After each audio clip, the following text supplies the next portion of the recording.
Hey guys, what's up? Welcome back to another video. Today's video is all about money pieces, and particularly I'm going to be showing you guys a new money piece technique that I've been doing lately, especially in a lot of my rooted balayages, brunettes especially. I've been calling it like a peekaboo money piece. I feel like these have been a little bit more popular and common lately. I feel like the money piece has kind of evolved into like still that nice bright pop and boldness. Don't mind my dog in the background, by the way. I took him to work with me this day. But anyway, yeah, I feel like the money piece has kind of evolved into, yes, we still want that nice bright pop, clearly, but we want it a little bit more like low key, not subtle necessarily, but again, like just like a little bit more chilled out, not as bold and chunky as we've been doing them, in years past. So I've been really liking this technique for just that, and hopefully you guys do too. So I'm just showing you guys a few teasy lighting clips here. I didn't want to go too in depth. The technique that I'm doing, I've done on quite a few other videos. So if you want a teasy light specific video, definitely check out some of my last ones. But I did want to show you guys kind of how I join in the money piece with my other sections. So what I do normally if I'm doing a mohawk sectioning like today is I'll start in the back, and pretty much since I'm short, once when I can't reach from behind them, I bring them forward to the front like you see right here and start the money piece. And then once I'm finished with the money piece, I'll just work backwards. So anyway, here we go. Let's get started. So the mohawk, just really quick to note, is sectioned out based along her natural part. Her natural part falls in the center of this mohawk. So when you make your mohawk, be sure to do that as well. Ask them where they part at and make your mohawk around that. When you're doing a peekaboo money piece, it is very important to do money piece sections on the left side of the part, and then do some money piece sections on the right side of the part as well. The reason why is because you want to work in these more stronger diagonal backs, as what you see me doing right here. When you're working at that more diagonal back, that is what gives that more peekaboo more effect. And the reason why is because normally when you do a money piece, you normally will do it like a little bit more on the horizontal side, and that will make it a little bit more bold right head on. However, when you do your sections more diagonal back, then you're emphasizing a little bit more depth right up top, right at that frontmost part. And then it's more so through like the sides. So like the temple, eyebrow area is where you're going to really see that pop, because again, when you're working diagonal back, you're more so adding the money piece a little bit more on the sides. I hope that makes sense. You'll be able to see when I switch over and I put her on the other side and I do the other side of the money piece, you're going to kind of be able to see me see the foil placement a little bit more. So if you're having a hard time kind of visualizing that, just hold on a few seconds. But anyway, and then with this money piece placement, normally what I do is I will start off bold, the most bold right up front, and then I will diffuse it from there, if that makes sense. So I will start off with slices or weaves, or just more like highlights without any teasing. If I am doing weaving, I'm going to be doing very soft weaving. On her, as you guys saw earlier, I just did, again, baby fine slicing. Enough that it's still blended and it will lift evenly, and it will lift, highly as well, because as you see, she's naturally pretty dark. I'd say like a level 2. So I start off with the more slices, more highlighted sections, and then when I get through the more baby hairs and that more like frontmost hairline section, and I start working my way back a little bit more, that'll be where if I want to start implementing any teasing, as you guys see right here, I will. Since we're doing a pretty bold money piece, I am doing a back, like I still didn't leave too much of a leave out for those tease sections that are slices. I didn't leave any room out.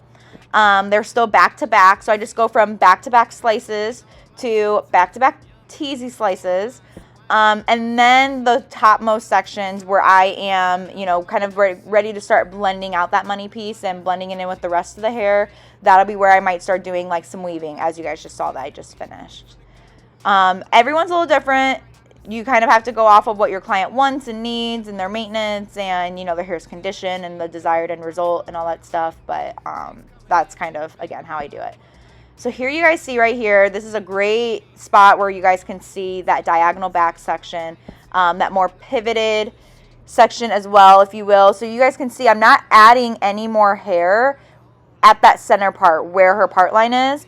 I'm adding it further back. That's where you're pivoting. That's where that diagonal back comes into play. And you even see right here, I actually didn't even add any more in that point. I'm just focusing that section on the sides to, again, give that bright pop through the sides and keep that depth a little bit more emphasized in the frontmost section. This is great, again, for brunettes that want to have their bright blonde, but yet still want to embrace their natural root, or they still love their natural base.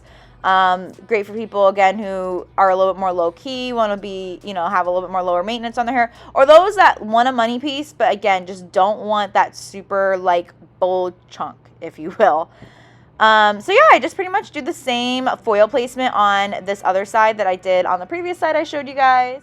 And this is, again, why it is important when you're doing a more peekaboo money piece, if you will, why it's important to focus on the left side and then the focus on the right side, because I feel like it'd be very hard, if not impossible, to do a more peekaboo money piece with keeping that center point a little bit more low-key and discreet without breaking it up into halves. I also just feel like it's nice because you're really able, especially for that front hairline area, you're able to, you know, really focus and get a lot of boldness in there as well.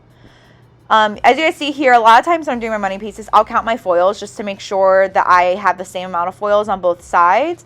And then what you see me doing right here is I call this kind of like my connecting piece. So I took a pretty large section because, again, I do not want a lot of boldness in the center part, but I do need to connect my money piece with the rest of my balayage. So I took a pretty large section, and I also did a more ribbon stitch kind of weave as well that you guys just saw. And obviously teased it quite a bit as well. And then you even see me here throughout the dropout. I still wanted to connect it a little bit more, connect that boldness a little bit more and fill in that gap, if you will, because I felt like there was going to be a little bit more of a dimension gap that I didn't really want. So even the dropout, I teased it even more. I'd say that first, that topmost connecting piece, I went down around like 1.5 inches. And then that dropout, I went down pretty close to the ends, honestly. Again, just enough to like fill it in a little bit. And it really this more so helps to emphasize the fluidity between the money piece and the rest of the balayage, if you will. Anyway, as you see, we're moving on to the sides, and the sides foil placement wise is all pretty much the same. However, don't focus as much on like the diagonal backs and the pivoting right here. Just more so focus on getting the boldness right throughout that the side hairline. It's really hard. I don't really feel like it makes sense to do any diagonal backs right up here. I would just say just a foil along the curvature of the head. These frontmost sections, you'll see me again. I'll be doing more slices without any weaving or teasing or anything. And then as I work my way up, I will do a little bit more teasing. Just be sure the big thing with these side sections is you still want to treat it as a money piece, because it is. It's just the side part of the money piece. So be sure to not leave any sections behind. Don't neglect anything. And you really need to connect everything all the way up into the top money piece as well. Just because, especially on brunettes, if you leave out any gaps, like those level 2s will let you know it will not be as forgiving as you think it might be. So again, just take your time, work your way up. Sometimes I will do just the money piece. Today I wanted to, because one, for the sake of the video, two, also if I am wanting to make sure that I dedicate a lot of room for the money piece so that I'm not leaving any sections behind, I will as well. So that's kind of why I did today too. A lot of times though too, you can definitely like, I'll bricklay sometimes and I will do like a side money piece section, and then I'll do a side behind it and just like a regular standard teasy light.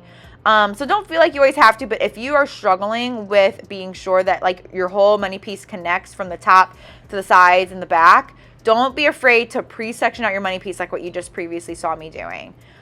And how you normally base it is you pretty much would just kind of connect again, like what you already, especially if you've already done your topmost money piece. I just normally will draw an imaginary line kind of in her hair along the side, and that kind of helps me figure out how far back and how much to include in the side money piece.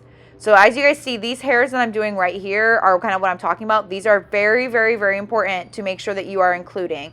So much so that I also don't really want to leave any hair out. So even though I was teasing, just since there are some fine baby hairs right up there, because that's, again, getting towards that topmost part where some of those baby hairs were at previously, even though I was teasing a little bit, I'm going to actually go back to just slicing again, just because I want to make sure that I include all the hair that needs to be included in. And when you go to root smudge, it will all kind of start to like flow out. And when it comes to root smudging over previous highlights, you just need to make sure that you're formulating your root smudge accordingly so that you don't have to worry about anything fading weird or anything. So yeah, I'm pretty much just going back through, and again, you see me still working on that. After I have those more baby hairs taken care of, that's where I'm going to start going back to teasing. And if you're not sure whether you should weave or tease, honestly, sometimes I'll just like take that section down and I'll just kind of see how it's laying on the head, if it's laying to the top or it's laying more towards the front, or if it's laying to the side or to the back.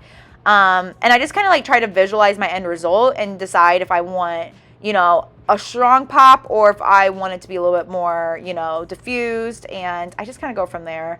I wish I had a more like mathematical answer for you guys, but I am such a visual colorist, especially when it comes to my money pieces. Everyone's a little different. So I know 2 heads of teasing lighting, no 2 heads of money piecing, no 2 heads of baby lighting are the same, especially for me. So I just normally say, though, what I would give you as advice is, like I said, I will just visualize what I want my end result to be and just go from there.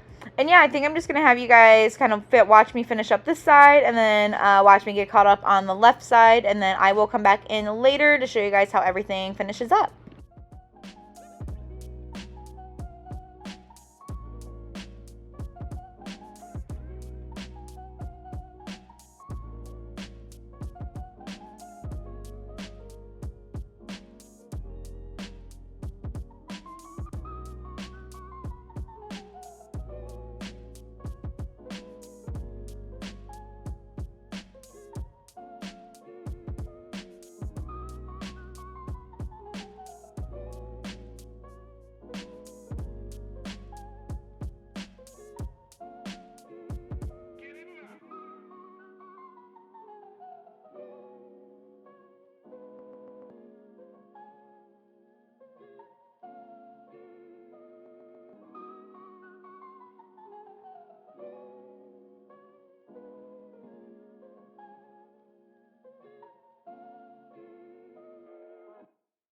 I just wanted to pop in really quick too to remind you guys to be sure that when you're doing the money piece is beyond just the front and the sides. You want to make sure that you are including some lightening right around that ear section. This is very, very important. Normally I advise around a 1/2 inch to an inch or so right at and above the ear, and then you want to continue that all the way around to the bottom hairline as well. The bottom hairline is just as important as the front hairline. Now, I did not get any back hairline lightening on camera. I did the same foil placement that I did at the top and the sides.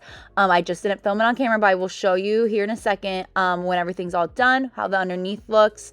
But yes, you need to make sure that you're including the ears and right underneath. This is very important for when your client pulls their hair all the way up, you want to be able to see the same amount of fluidity and brightness all around. And also when they have their hair all the way down and when they pull their hair forward, then there's no weird unintentional pops of depth. That is very, very important when you are doing balayaging, especially these high impact blonding sessions.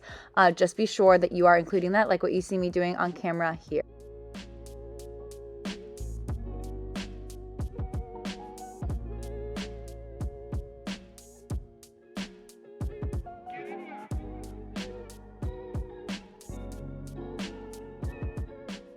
All right, here's everything all foiled up. I know I didn't show you guys a ton of the actual balayage. I'm not going to go super in depth either into formulating today. I will have her formulas listed down below, but I don't want to, the bulk of this video is focused more so on placement and foil placement and whatnot. So here you guys go. Look at, are you kidding me? Look at this.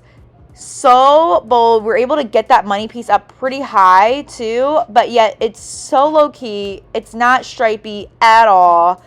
and it's going to grow out beautifully for her. And look at that boldness right through the sides. She still has quite a bit of boldness right up front because, again, I knew my client and I knew she does like that bold pop up front. But you don't, even if you do a more peekaboo placement, you don't have to put those baby lights right up top either. You could definitely still do more of a tease section, or if you're scared to at first as well, you totally can. Here I am showing you guys underneath as well. Again, I did the same money piece section all the way around underneath. I can definitely get into the more underneath sections in another video. I didn't focus on that part today though either. I did the same foil placement underneath that I did on the top and the sides, and here it is curled, and this is where you can really see that boldness really pop through the sides. I'm obsessed. I wish I could get my hair color like this, but my hair definitely could not handle all this lightening for sure. But yeah, I hope you guys enjoy. I hope you guys learned something new. Let me know if you have any questions. Be sure to leave them in the comments down below or reach out to me on Instagram. And I will see you guys in another video. Bye.